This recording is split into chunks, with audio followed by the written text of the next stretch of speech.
ಬಾದಾಮಿ ಪಟ್ಟಣದ ರಾಮದುರ್ಗ ಕ್ರಾಸ್ನಲ್ಲಿ ಇಂದು ಸಿಪಿಐ ಅವರು ಹಾಗೂ ಪಿಎಸ್ಐ ಅವರ ನೇತೃತ್ವದಲ್ಲಿ ಹೆಲ್ಮೆಟ್ ಜಾಗೃತಿ ಅಭಿಯಾನ ನಡೆಯಿತು. ಬೈಕ್ ಸವಾರರಲ್ಲಿ ಸುರಕ್ಷತೆ ಬಗ್ಗೆ ಅರಿವು ಮೂಡಿಸಲು ಈ ಕಾರ್ಯಕ್ರಮ ಹಮ್ಮಿಕೊಳ್ಳಲಾಗಿತ್ತು. ವಾಹನ ಚಾಲಕರಿಗೆ ಹೆಲ್ಮೆಟ್ ಧರಿಸುವ ಮಹತ್ವವನ್ನ, ನಿಯಮ ಪಾಲನೆಯ ಅಗತ್ಯವನ್ನ ಅಧಿಕಾರಿಗಳು ವಿವರಿಸಿದರು. ಕೆಲ ವಾಹನ ಸವಾರರಿಗೆ ಸ್ಥಳದಲ್ಲಿಯೇ ಮಾರ್ಗದರ್ಶನ ನೀಡಲಾಯಿತು. ಜನರಲ್ಲಿ ರಸ್ತೆ ಸುರಕ್ಷತೆ ಜಾಗೃತಿ ಮೂಡಿಸಲು ಪೊಲೀಸ್ ಇಲಾಖೆ ಈ ರೀತಿ ಕಾರ್ಯಕ್ರಮಗಳನ್ನು ನಿರಂತರವಾಗಿ ನಡೆಸುತ್ತಿದೆ. ಸಾರ್ವಜನಿಕರು ಸಹಕರಿಸಿ ತಮ್ಮ ಹಾಗೂ ಇತರ ಜೀವ ಉಳಿಸಲು ಹೆಲ್ಮೆಟ್ ಬಳಸಬೇಕು ಎಂದು ಅಧಿಕಾರಿಗಳು ತಿಳಿಸಿದರು. ಈ ಸಂದರ್ಭದಲ್ಲಿ ರಸ್ತೆ ಸಂಚಾರ ನಡೆಸಿದ ವಾಹನ ಸವಾರರು, ಸ್ಥಳೀಯರು, professional PSI Manjunath, Bilebal, ASI Mallu, Yalavar, Badami police ಠಾಣೆ ಹಲವಾರು ಸಿಬ್ಬಂದಿಗಳು ಇದ್ದರು. ವರದಿಗಾರ ವೈಎಚ್ ವಾಲಿಕಾರ್, ಕನಕ ಟಿವಿ, ಬಾಗಲಕೋಟ್.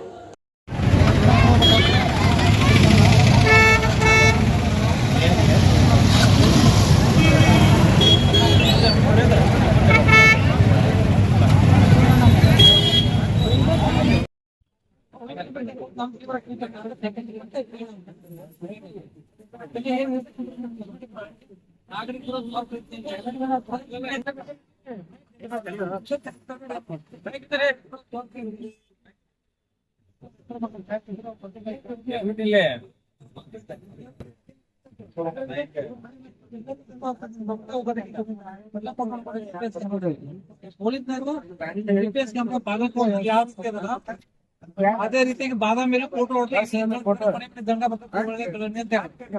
ಶಾಜಿ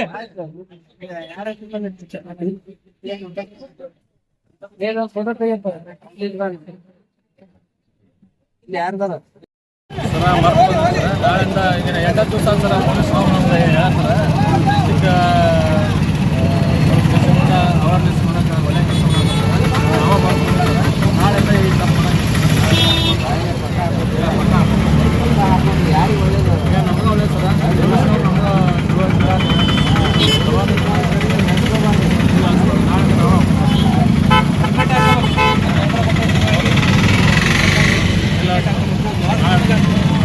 ಈಗ ಮನೆಗೆ ದಂಡ ಬರ್ತದೆ. ಮನೆಗೆ ಪೊಲೀಸ್ ಹೆಂಗಿದ್ದಾರೆ, ನಾವು ಮೋಟರ್ ಕಳಿಸ್ಬಿಡ್ತಲ್ಲ ಕಂಟ್ರೋಲ್, ಅಲ್ಲಿಂದ ಬಿಡ್ತಾರೆ ಗಾಡಿ ನಂಬರ್ ಯಾರು ಮನೆಗೆ ದಂಡ ಬರೋಕ್ಕೆ ಸ್ಟಾರ್ಟ್ ಆಗ್ತದೆ.